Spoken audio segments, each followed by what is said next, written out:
자, 저희 장로와 인터뷰에 방송이 한 5주차쯤 되니까 정말 많은 정치인들이 나오고 계십니다. 그 중에서도 인지도 면에선 오늘이 꼴찌입니다. 지난주에 한번 홍석준 의원이 그 기록을 세웠었는데요.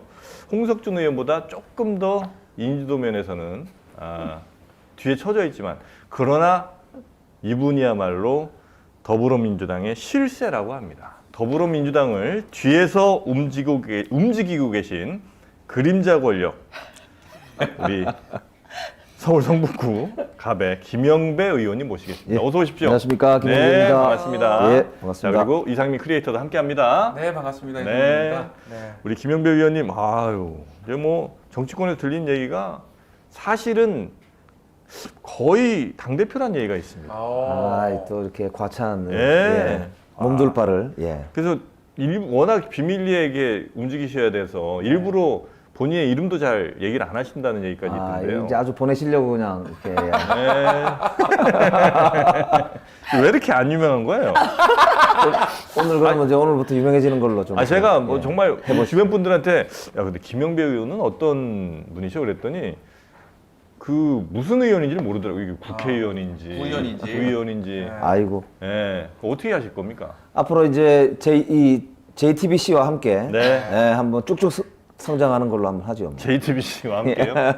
JTBC 전 사장께는 의견을 좀 구해 보셨는지 모르겠습니다. 한번 이제 기회가 되면 한번 자리를 한번 만들어야 되겠네요. 뵙는 걸로. 자, 그럼 오늘 김영배. 자, 오늘은 우리 부를 때마다 그냥 의원님 이렇게 하지 마세요. 왜냐하면 이름을 모르시니까 사람들이. 김영배 항상 의원님. 김영배 의원님을 이렇게 말하고 이야기 꺼내시기 바라겠습니다. 네. 자, 김영배 의원 현역입니다, 여러분. 전 의원도 아니고요. 현역 의원입니다. 더불어민주당입니다. 김영배 의원 모르신 분들이 많으시니 우리 이상민 크리에이터께서 제발 좀 잘 소개 좀 부탁드리겠습니다. 짧고 굵게 짧고 요약해서 굵게. 알려드리겠습니다. 네. 우리 존경하는 김영배 의원님께서는 1967년 부산에서 출생하셨고요. 아유. 네, 분이엘 고등학교를 졸업하시고 무슨 고등학교요? 분이엘. 분이엘? 네, 고등학교 이름이 분이엘. 부산의 분이엘 고등학교라고 있는데 하느님의 얼굴이라는 뜻인데. 분이엘. 예. 저희 저희 그래도 고등학교 동문이 네. 현역 국회의원이 4명이나 됩니다. 그 중에 이제 저하고 고등학교 동기인데요. 저보다 훨씬 유명한 하태경이라고 있습니다. 하태경. 분이엘고 출신이에요? 고등학교 동기 동창입니다. 아니 그럼 거기는 보통 이제 뭐 예를 들어 충남고등학교면 충고 이렇게 부르잖아요. 네. 여기는 부고예요, 엘고예요? 그 부고라고 이제 웃으면서 말을 많이 하죠. 부산고등학교 워낙 유명해서. 그러니까 부고라고 하면 헷갈릴 거 아니에요, 부산고랑. 그래서 그것 때문에 많이 웃어요. 부산에서. 부고라고 하면? 예, 그래서 분이엘 고등학교인데 아까 말씀드린 대로 현역 국회의원들 300명 중에 네. 동문 숫자로 가장 많은 순위가 2등입니다, 우리가. 오. 6명이 1등이거든요. 경기고? 아닙니다. 거기가 제가 알기로는 순천고등학교하고 순천고. 그다음에 하나가 어딘지 모르겠는데 또 있거든요. 그리고 이제 우리가 세 번째인데 등수로는 2등이에요. 분이엘고가 2등이에요. 와, 대단합니다. 자, 아무도 그리고 몰랐죠, 그런데. 부산의 신흥 명문 이렇게 불러주시면 예. 네. 이후에는 고려대 정치외교학과 그리고 정책대학원 석사 그리고 정경대학에서는 또 학생회장을 맡으셨다고 들었습니다. 맞나요? 네. 쇠파이프 드시고 에이. 술병 들고 에이, 그렇게까지 하지 마. 아닙니까? 네. 네, 그냥 뭐 좀 앞서서 그죠? 좌파. 네. 학생 운동을 열심히 했죠. 좀 앞에 서서 그냥 네. 좀 뭐 문화원 같은 데 이렇게 막 담 넘고 빨갱이. 네. 아니, 빨갱이가 뭐니? 얘는 좀 큰일 날 사람이네. 옷 색깔 공격을 하고 그 있으니까. 당시에는 또 그랬으니까요. 그 당시에 네, 이후에는 시라큐스 대학교 맥스웰 행정대학원 석사. 시라큐스? 네, 무슨 대학교입니까 여기? 이상한 학교. 명문이에요 여기. 예, 세라큐스가 행정학 분야 미국에서도 네. 탑 중에 탑인데요. 특이한 사항은 이제 고건 전 서울시장께서 아하. 거기에 정식 이사였어요. 그래서 대한민국 사람 중에 미국 대학의 정식 이사가 딱 한 명인데 그래요? 그게 고건 전 시장이 거기 시라큐스 대학에 시라큐스. 이제 이사셨다고 그래요. 근데 네네네네. 우리 공무원 출신들이 거기 많이 유학을 가고요. 그렇습니까? 네, 그래서 시라큐스. 그 뉴욕 주에 있는데 네. 그게 이제 초기 미국 그 개발할 당시에 네. 1위 운하라고 있습니다. 1위 커널이라고 있는데 그 운하의 중심에 있었기 때문에 유수 기업들이 거기에 자리를 많이 거기는 잡았던. 누구 돈으로 간 거예요, 시라큐스는? 여기도 유학파거든요. 정부. 아 그러셨구나. 네. 근데 제가 그때 참 딸딸 끌어서 네. 제 개인 사비로 사비로 가셨어요? 충당하느라고 애먹었습니다. 그때. 혼자 가족과 함께? 혼자 갔습니다. 혼자 가셨고. 네. 아, 가족들은 두고. 네. 아, 내 성공이 우선이다. 그때 이제 가족들이 이제 여러 가지 어리고 그래서 한 1년 반 기간 됐기 때문에 애들도 어린데. 예, 혼자. 이기적으로. 아, 그때 가족애나 잔정 이런 건 없다고 볼까요? 그게 제일 이제 제 인생에서 도전적 시기였던 것 같아요. 아, 얼마나 힘드셨을까요? 또 한국에서. 그때 이제 갔을 때 사실 초기에 영어를 못 해가지고 애먹었습니다. 아니 본인 힘든 거 말고요. 사람이 이렇게 이기적이셔. 아니, 애기들. 예. 애기들하고 엄마 얼마나 힘들었겠습니까? 힘들었죠. 지금 뭐 우리 돈은 좀 주셨어요? 아이들하고 얘기를 해보면 네. 그때 그래도 아빠가 없어가지고 네. 그 시기에 엄마가 참 얼마나 힘들었을까 그러고 네. 지금도 이야기를 많이 합니다. 잠깐 그러면 아내분께 영상 편지 보내겠습니다. 아이빌립 깔아. 예, 힘들었던 그때 당시 여보, 내가 정말 지금은 힘들었지. 후회하고 아유 미안합니다. 그때 아이들 잘 키워줘서 지금은 나 국회의원 됐지 고맙습니다. 않습니까? 네, 그렇죠. 네. 자 그리고 계속 지금 이제 진행하는 겁니까? 시라큐스까지 갔죠. 네네네. 네. 이후 정치권에서는 성북구청장 비서실장, 신계륜 의원 보좌관을 지내셨고요. 노무현 정부는 행정관, 비서관을 지내셨고 이후에는 나도 이제 자기 정치할 거다. 내가 이제 정치할 거다. 못할 이유가 없다를 외치면서 18대 총선에서 성북구 갑 후보로 출마했으나 경선 과정에서 밀려나서 입구 컷을 당하십니다. 절치부심하여서 이후에는 성북구청장에 도전하시면서 2번이나 성북구청장을 지내셨고요. 이후에는 다시 청와대로 네. 복직하셨죠. 문재인 정부에서 청와대 정책조정비서관에 임명되셔서 민정비서관까지 지내셨고 네네네. 21대 총선에서 성북구 갑에 드디어 도전하셔서 첫 네. 입성을 하셨습니다. 야, 우리 권력의 핵심에 자주 이제 근접을 좀 하셨습니다. 네. 청와대 쪽에. 예, 제가 이제 청와대 근무를 그러니까 노무현 대통령 모시고 5년 네네네. 일했고요. 그리고 문재인 5년 대통령. 가까이 일했고 문재인 대통령과 함께 1년 청와대 비서관으로 일을 했는데요. 이제 뭐 일은 열심히 했지만 네. 한편으로는 사실 이제 제대로 뭐 모셨는지 잘 모르겠어요. 좀 내가 생각해도 이거 좀 내가 더 했으면 좋았을 텐데 하는 후회되는 지점이 좀 있습니까? 사실 문재인 대통령과 함께 이제 네. 일할 때 제가 정책조정 비서관을 했는데요. 네, 보람도 네. 많았지만 네. 기간이 좀 짧기도 해서 너무 짧았어. 산업 정책을 조금 더 사실 아. 그래서 문재인 대통령 때 이제 일본과의 한일전이라고 하는 소위 이제 수출 규제 반도체 소재 부분 거요? 소재 네네. 부품 관련된 게 그 당시에 이제 제가 굉장히 역점적으로 준비했던 건데 네. 성과도 컸고요. 네. 그 뒤로 사실 그걸 훨씬 더 좀 규모 있게 키우고 싶은 생각이 있었는데 그게 충분히 안 됐군요. 일하다 보니까 민정비서관으로 발령이 나가지고 그때 굉장히 아쉬웠어요 개인적으로. 본인 아니면 안 되는군요. 산업 뭐 이쪽이. 그건 뭐 그렇지는 않은데 그 사실 제조 2030이라고 하는 네. 저 중국의 그런 국가 전략이나 네네. 미국 전략도 이제 산업을 굉장히 중요하게 네. 제조업을 키우는 전략이기 때문에 네네네. 대한민국도 그런 면에서는 이제 지금이라도 네. 굉장히 역점적으로 좀 일을 해야 된다고 생각합니다. 좋습니다. 자 이제 뭐 지난 이야기는 요 정도 하죠. 벌써 왜냐면- 재미없다고 지금 채팅창에서 네. 아우성입니다. 아이고 또 저는 지난 얘기하면서 네. 우리 시청자분들께 어떤 분이었는지 좀 알려드리려고 했는데 우리 시청자분들은 들을 생각이 별로 없으신 것 같습니다. 원치 그쪽은. 않으시네요. 네. 그럼 이제 지금의 이야기 또 앞으로의 얘기 좀 해보겠습니다. 괜찮겠죠? 네, 좋습니다. 일단 우리 김영배 의원께서 엑스포 유치 안 된 거에 대해서 할 말씀이 많으시다는 얘기를 좀 들었습니다. 그러니까 제가 부산이 제 고향이거든요. 네. 아까 말씀드린 대로. 그래서 사실 부산 엑스포 유치를 위한 특별위원회 국회에 네. 민주당 간사입니다. 네. 그래서 이제 그동안 여러 뭐 활동도 했고요. 열심히 도와주셨겠죠. 근데 이거 현장의 마지막 투표 날 파리에서 네. 거기 가셨었어요? 예. 그 총리를 비롯해서 같이 이렇게 네. 앉아서 개표를 보는데 29표가 나오는 순간 네. 정말 참담해. 참담을 넘어서 분노가 일더라고요. 왜냐하면 그 직전까지도 네. 대통령실 관계자가 그 자리에 있었는데 네. 이게 2차 투표를 간다. 2차 투표만 가면 우리가 이긴다. 왜 이걸 그래? 계속 강조를 한 했어요. 사람입니까? 대통령실 관계자 한 명의 핵심 관계자가 있었고요. 또 외교부 차관도 있었죠. 예. 산자부 장관, 예. 총리 다 있었지 않습니까? 아, 그거 왜 이렇게 모르는 거예요? 그게 어이가 없는 거예요. 그러니까 그들도 그렇게 믿었다는 거잖아요, 그죠? 그러니까 현장에 이제 그 VIP실에서 대기를 했어요. 네. 그 주요 정부 관계자들하고 같이 앉아 있는데, 아니 하는 이야기들이 다 그냥 우리가 뭘 했는지 자기 자랑만 계속 이제 하는 거예요. 그래서 우리가 이제 물어봤죠. 이게 지금 우리가 2차 투표로 갈 수 있는 근거가 있느냐. 예. 사우디가 지금 보니까 52개국한테 직접 요청을 해가지고 현지에 파견된 투표권을 가진 사람 말고 본국에서 직접 파견을 해온다는데 사우디는 이렇게 치밀하게 준비하고 있는데 우리는 도대체 표가 확보된 근거가 뭐냐. 없겠냐. 이런 걸 계속 질문을 했는데도 네. 거기에 대한 대답은 일체 없고 걱정 마시라. 그냥 이태리는 탈락이고 포기했기 때문에 네. 우리가 2차 투표 갈 겁니다.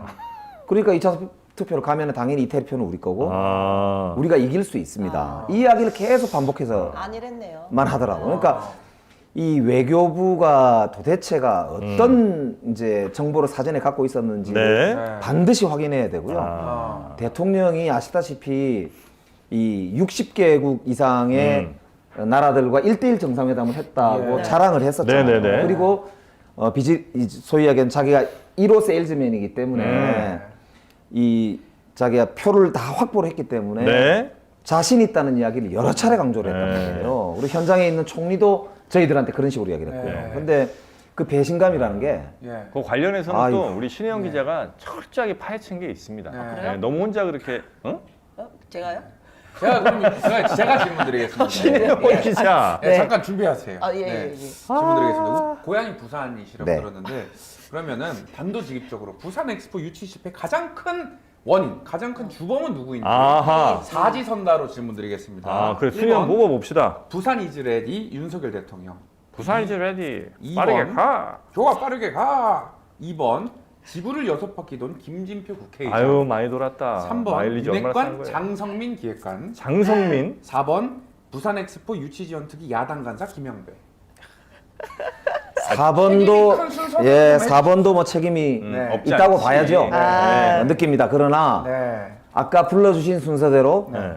책임이 있다고 봐요. 아 1위부터 네, 이렇게 그러니까? 쭉 있습니까 지금? 아, 그럼요. 아, 사실- 윤석열 대통령이 1위네요. 제가 그래서 그 하도 궁금해서 네. 외교부가 제대로 보고를 한 거냐, 네, 네, 혹은 대통령실이 외교부 보고를 깔아뭉갠 거 아니냐. 네. 기업은 어떻게 판단했느냐 이걸 두루두루 물어봤어요. 네. 그 들리는 이야기에 의하면 음. 외교 채널을 통해서 확보된 정보에 의하면 네. 우리가 30표가 안 될 수 있다는 보고가 있었다는 이야기가 외교 있습니다. 채널은 그 정보를 정확하게 어느 정도 봤군요.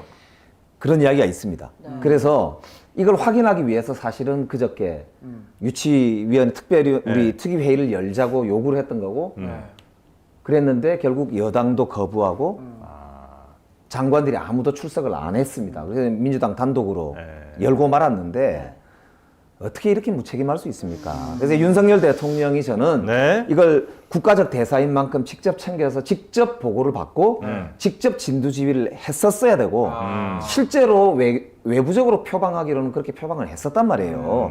그렇기 때문에 이건 당연히 가장 큰 책임이 국가적 대사인 만큼 대통령이 있다고 봐야 되고요. 네. 국회의장은 국회의장도 사실은 뭐 그만큼 국가 수반만큼의 네. 사실 의전 서열도 되고요. 네, 네, 네, 우리 네. 국회의원들도 책임이 있기 때문에 네. 국회의장도 그만 책임이 있다고 봐야 됩니다. 그러나 이제 그러나 가장 큰 실무적으로는 대통령을 보좌하고 있는 장성민 기획관이 저는 그 직접적 책임에서 절대 자유로울 수 없다고 보고요. 아, 그래요. 또 한 분 외교부 장관이죠. 외교부 장관. 뭐니 뭐니 해도 실무적으로는 외교부 네. 장관이 이제 실무수장 아닙니까? 그럼 외교부 장관이 나와서 책임 있게 국민들께 사과도 하고 네. 그동안의 경과에 대해 소상히 보고를 할 뿐만 아니라 다음번에 만약에 우리가 다시 도전한다면 네. 이런 점들에 대해서는 우리가 다시 반성하고 고쳐야 된다. 이런 교훈을 가져야 되거든요. 네, 네, 그리고 네. 그걸 국민들과 공유를 하고 국회와 공유를 해야 네. 뭘 도와줄 거를 다음에 국회도 놓고 뭐 예산을 더 줘야 된다든지 인력을 더 줘야 된다든지 네, 네, 네, 네. 뭐 이런 이제 국민적인 공감대가 형성될 거 아닙니까? 근데 엑스포 유치할 때 이제 정치권에서도 크게 뛰어들었지만 사실 재계에서도 엄청 좀 아유, 동원이 맞습니다. 돼가지고 최태원 많이 회장. 최태원 회장 PT도 이재용. 하고 막 네. 가가지고 또 열심히 네. 했잖아요. 그러면 이제 그분들 입장에서는 이제 또 이제 정부가 또 같이 좀 도와달라고 하니까 이제 우르르 가가지고 도와줬는데 안 되고 이러면 이제 그분들도 좀 짜증이 날 거 아니겠습니까? 그날 이제 현장에 최태원 회장하고 정의선 회장이 같이 있었거든요. 예. 저는 또 뭐 네네네. 이렇게 좀 알기도 해서 따로 이야기도 좀 했는데 그분들 표정이 네. 뭐라 어떻게 할 수 없는 표정이에요. 그러니까 그분들도 얼마나 노력하셨겠어요. 그러니까 이번에 네덜란드를 대통령이 가실 때 이재용 회장이 또 따라갔잖아요. 네. 이재용 회장은 지금 7번째 같이 가는 순방이라고 합니다. 최태원 회장은 벌써 6번 다녀왔고요. 네. LG 구광호 회장도 6번 갔다는 거 아닙니까? 정의선 회장도 그렇고. 이게 무슨 호위무사도 아니고 들러리도 아니고. 재계에 불만이 좀 있습니까? 아, 제가 알기로는 겉으로 말은 못하지만 이게 본인들 영업하기도 바빠 죽겠는데 언제까지 그렇게 이렇게 동원돼가지고 네. 거칠의 행사를 이렇게 알겠습니다. 아 정말 우리 좀 김영배 한심합니다. 의원님은 제일 관심사가 뭐예요? 저는 개인적으로는 정치개혁에 가장 큰 관심이 공천 아닙니까? 정치개혁? 공천. 공천도 중요한 네. 근데 아생연후에 살타니까 아, 중요하지요. 정치 근데 개혁? 정치라는 이유가 네. 결국에는 우리 국민의 뜻을 잘 반영하는 네. 그런 정치 구조를 짜고 네. 정치가 정말로 국민의 삶을 돌보는 정치로 되도록 만들어내는 그런 이제 네. 그 지금의 어떤 부분을 어떻게 바꿔야 된다고 보시는 그러니까 거예요? 지금 저는 선거제도 개혁이 지금 화두에 올라 있지 않습니까? 네. 그러니까 지금 정치권에서 많이 논의 중인데요. 저는 지금 가장 중요한 게 정치의 다양성을 확보하고 네. 다양한 국민의 목소리가 정치에 반영이 됨으로써 경쟁 체제가 도입이 되고 그래서 정치가 좀 더 효율적이고 많은 그런 이제 이 찬반의 목소리들이 존재를 해서 네. 그 경쟁 속에서 정말 괜찮은 정치의 결론이 도출이 되는 다당제가 유리하다고 보시는 거예요? 저는 다당제적인 요소를 상당히 도입하고 연합 정치적인 요소를 도입해야 된다라는 입장입니다. 병립형 회기 안 된다. 병립형 회기는 기본적으로 저는 과거로 돌아가는 거다. 다만 만약에 병립형으로 가려면 네. 저는 조건이 있다고 생각해요. 그래서 최소한 소수 정당들이 일정하게 진출할 수 있는 가두리로 네. 표현할 수 있는데 일정한 칸막이를 쳐서 소수 정당 전용 제도를 도입을 해야만 병립을 도입하더라도 할 수 있다 이렇게 아니, 소수의 목소리가 양당제라 안 나오는 건 아니잖아요. 예를 들면 미국이나 영국도 거의 뭐 양당제지만 소수의 목소리가 안 나오는 게 아닌데 예를 들어서 유럽 같은 그런 총리 위주의 그 연정하고 뭐 이런 나라들이라면 가능한데 우리 이제 대통령제고 그렇습니다. 그러면 양당제 그렇게 꼭 양당제라서 소수 목소리가 안 나오는 건 아닌 것 같은데 그 미국 민주당에서 같은 경우는 이제 양당제지만 연방제잖아요. 네. 상원도 있고 하원도 있고 네. 또 거기다가 주별로도 상원이 있고 하원이 있고요. 네네네. 또 지방자치가 잘 발달되어 있습니다. 네. 또 영국도 마찬가지인데 영국도 네. 지방자치가 매우 잘 발달되어 있고 그래서 생활적 요구들은 지역에서 다 대부분 해소가 되기 때문에 국가적 과제를 총리제를 중심으로 해서 이제 이 지지율이 폭락하거나 하면 양당제지만 자주 선거를 하거든요. 얼마 전에도 영국 총리가 바뀌었지 않습니까? 네. 그러니까 우리는 임기제 대통령제를 가지고 있고 굉장히 헌법도 고치기가 어려운 네. 그런 이제 상황인데 예, 경성 헌법을 가지고 있거든요. 그렇기 네. 때문에 이럴 때는 정치권이라도 다양성을 반영해 줘야만이 대통령제 5년 임기 고정된 임기 내에서도 상당히 다양한 정치적 변동을 통해서 국민의 목소리가 다양할 뿐만 아니라 역동적이거든요. 그게. 그래서 저는 이제 우리 국민들이 답답해하시는 네. 야 정치는 왜 맨날 저 모양이야. 네. 쟤들은 맨날 자기 기득권만 가지고 네. 저렇게 네. 변화가 없어라고 하는 그 목소리를 저는 아니, 담아낼 수 민주당이- 있는 제도를 만들어야 된다고 생각합니다. 민주당이 다양한 목소리를 들으면 그래서 그 다양한 목소리를 지금 현재 다수당이시니까 오히려 정치에 반영하고 입법에 반영할 충분한 힘이 있는 것 같은데 오히려 민주당 내에서는 야 어떻게 된 게 당내 이 소수파 목소리까지도 못 받아들이는 정도인데 다른 목소리를 어떻게 받아들이는 이런 얘기 하시잖아요. 그런 이제 비판이 있을 수 있거든요. 예. 그런데 이제 우리는 아시다시피 거대 양정당이 네. 거의 95%에 가까운 의석을 점유하고 있지 않습니까? 그러다 보니까 이 구조에서 나타나는 이 독점성이라고 하는 게 적대적으로 이제 만약에 이렇게 대결을 하기 시작하면은 네. 정치가 꼼짝달싹할 수 없는 대들락에 빠지거든요. 그래서 그 구조를 말씀을 좀 네네네. 드리는 것이고요. 다만 네. 아까 말씀드린 대로 이제 당내 다양성 네.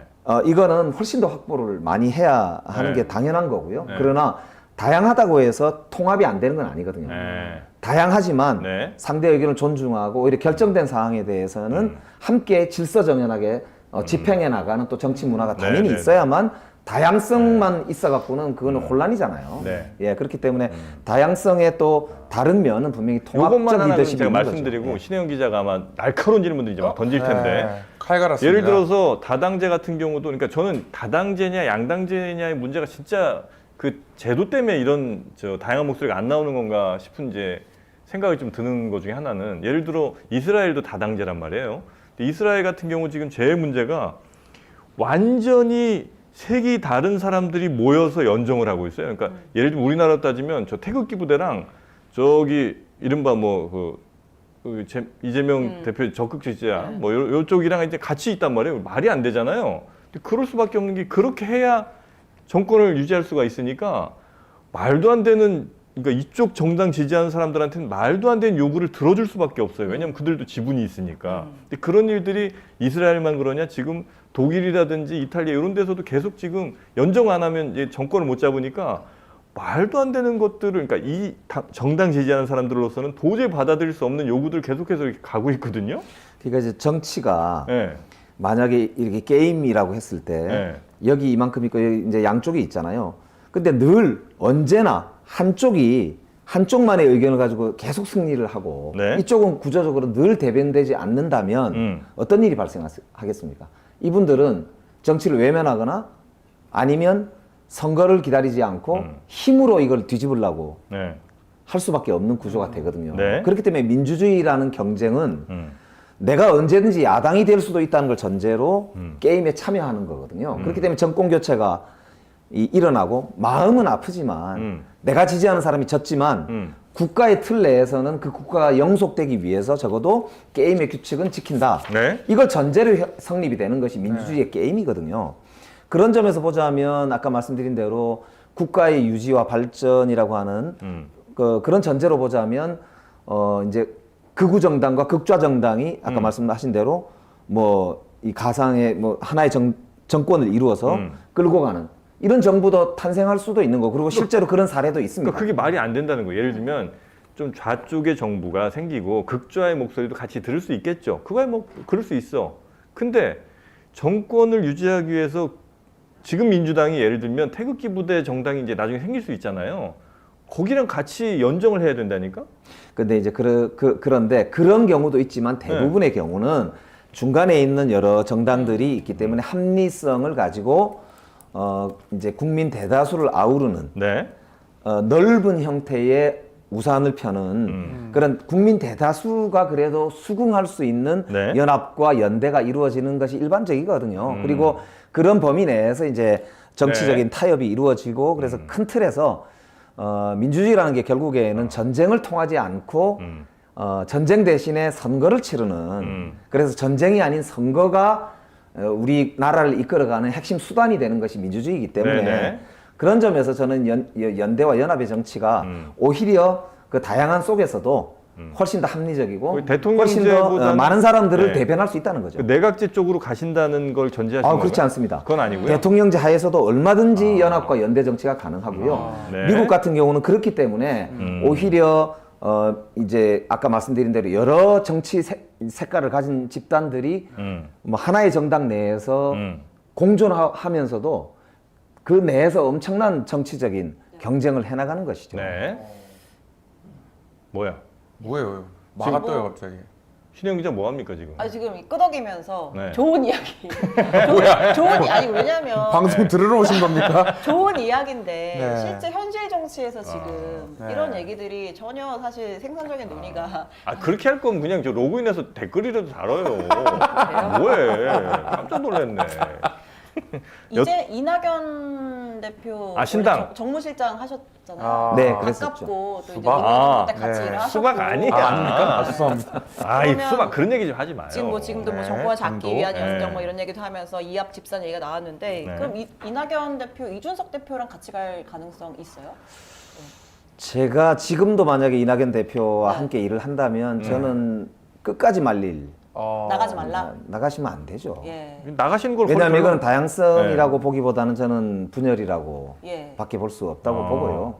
다양성이라는 건 아까 가치의 다양성이거든요. 네. 근데- 사람의 다양성보다는 가치의 다양성이 훨씬 먼저고요. 네. 그런 점에서는 저는 이낙연 대표님이 글쎄요 아직도 절대 그러시지 않았으면 좋겠다는 생각을 하고 있고 그러시지 않을 거다는 기대는 뭐 아직도 조금은 가지고 있는데 근데 지금에서 좀 뽐뿌를 넣으시는 분들이 없지 않더라고요, 생각보다. 그러게요. 근데 이준석 대표와 같이 하는 거는 그야말로 이제 아까 말씀하신 대로 네네.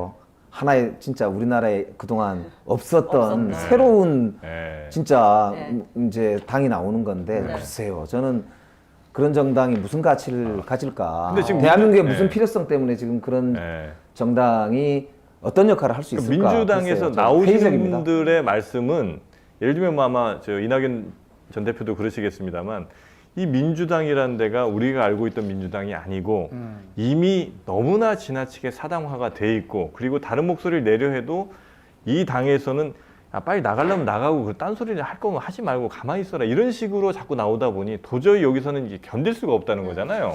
그 부분도 만약에 이준석 예. 대표가 어떻게 하다가 민주당 대표가 됐어요. 민주당 대표인데 다른 얘기 예를 들면 김영배 의원이 하는 얘기 같은 거 아예 뭐 듣지도 않고 저 자꾸 뭐 다른 얘기만 합니다. 그래도 민주당 안 나가실 거예요? 저는 제 평생의 정당 딱 하나라고 처음부터 민주당을 아, 선택했고 앞으로도 그럴 생각입니다. 이낙연- 파시네요. 그런데 네. 그 이유는 네. 대한민국이 지금까지 음. 사실 저는 양당제든 뭐든 네.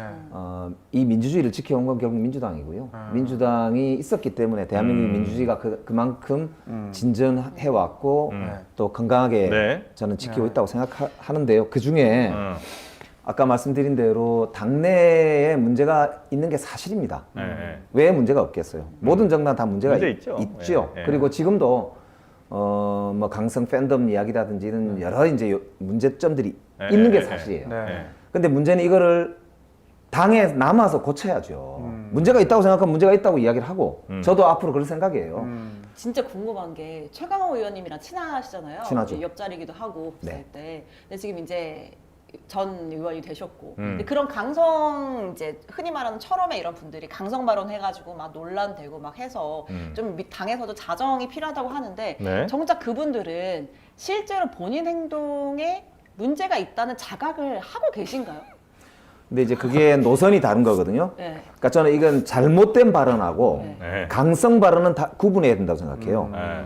그 예를 들어서 뭐 이렇게 약간 막말이라든지 예. 암컷. 암컷. 이런 뭐 아니면 하여튼 이렇게 약간 잘못된 발언하고 예, 예. 네. 노선이 강경하다는 건 다른 이야기예요. 네. 그러니까 아까도 말씀드렸던 대로 같은 네. 정당 내에서 다양한 패러다임이 있을 수 있습니다. 네. 또 생각이 다를 수 있잖아요. 있죠. 그러니까 이거는 끝까지 토론하고 그렇게 해서 의사결정을 할 때 누가 다수의 의견을 점하느냐 이걸 봐가지고 다수가 결정이 되면 뭐 불가피하게 따라가야 되는 거예요. 만약에 그게 마음에 안 들면 당을 나가면 되는 거예요. 대통령 탄핵은 강성 발언이에요, 잘못된 발언이에요. 저는 강성 발언이라고 보죠. 그 정도는 강성 발언이다. 예, 강성 발언이라고 수박은요? 봅니다.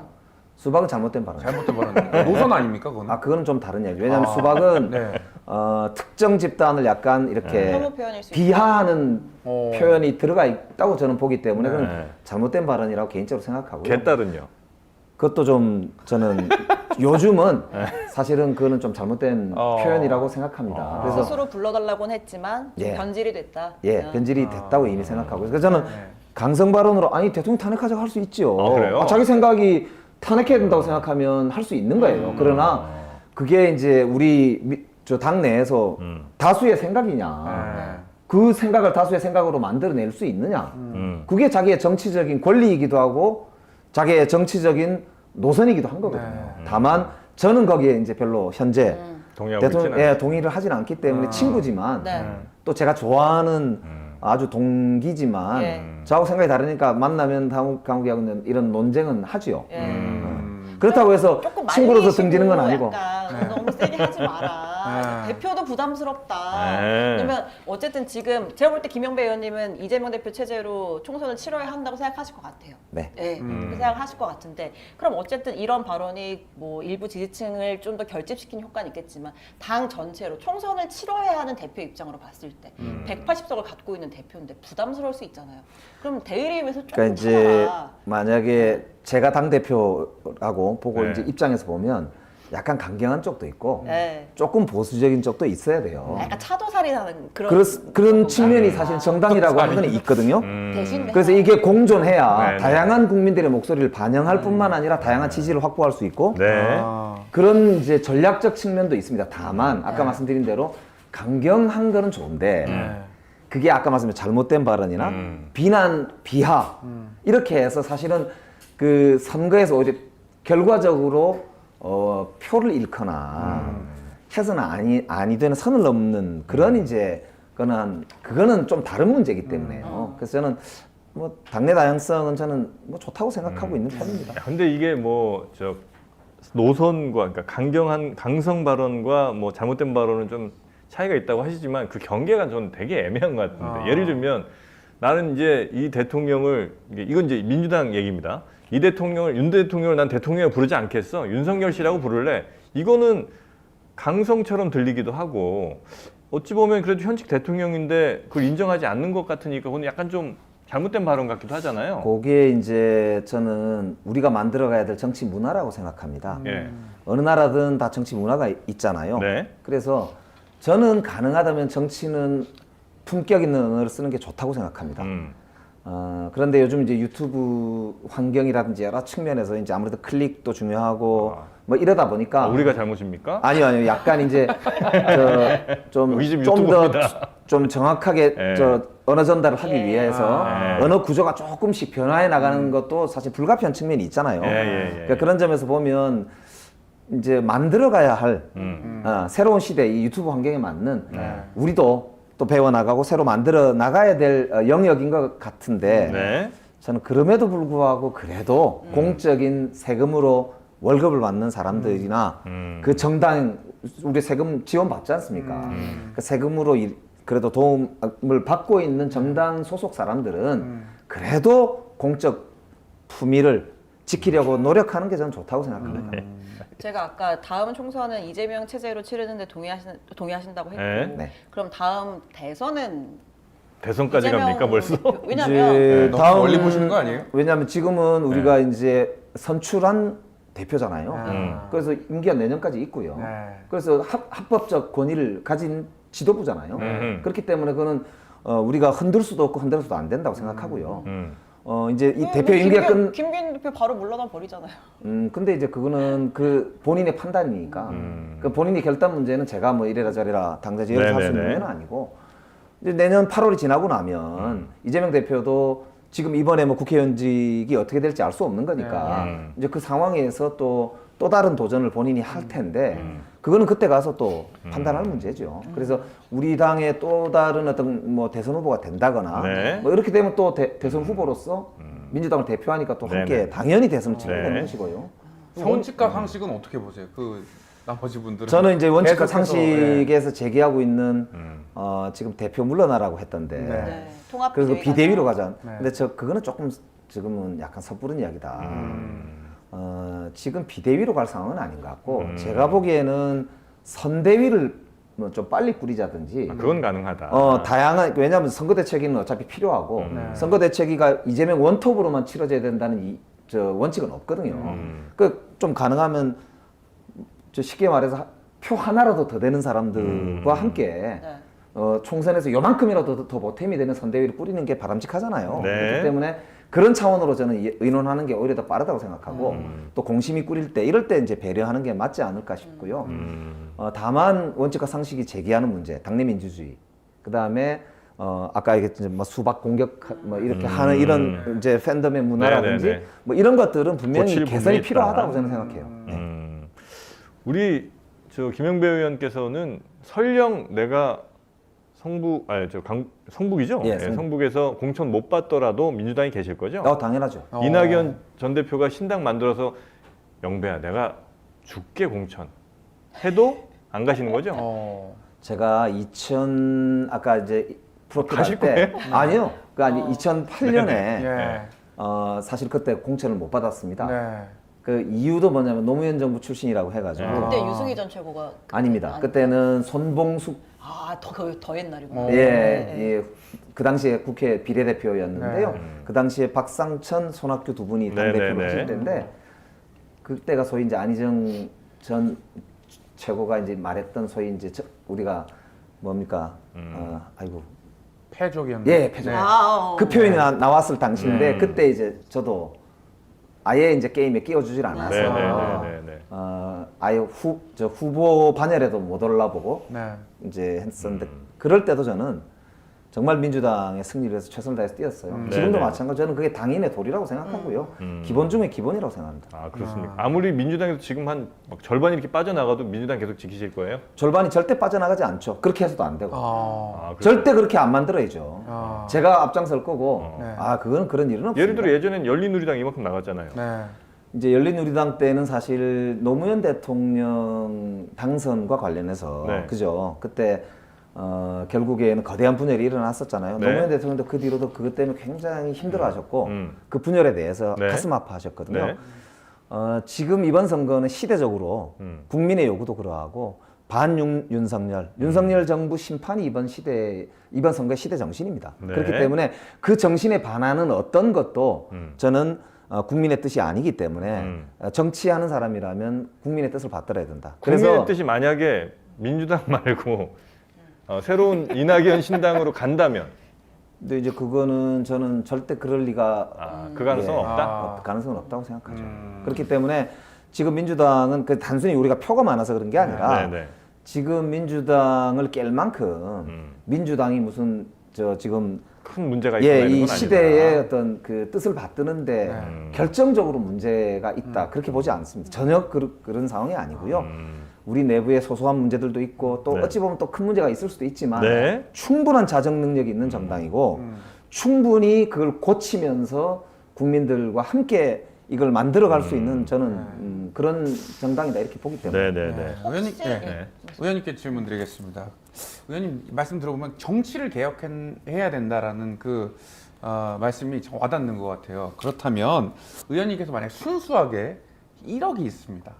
그러면 어느 곳에 정치 개혁을 위해서 기부를 해야 된다 했을 때 어디에 기부할 것인지 저는 제가 오주선다로 질문 드리겠습니다. 복이 있어요, 복이. 네. 복이 다 중요합니다. 1번 기본은 역시 DJ, 기본 DJ입니다. 김대중 재단. 김대중 재단. 괜찮이 기부하는 게 좋다고 봐요. 예, 좋다고 봐요. 네, 2번 이쯤 되면 기부하셔야죠. 노무현 재단입니다. 네, 노무현 재단. 네. 3번 현찰이 문제다. 정산책방 아, 돈 좀 주세요.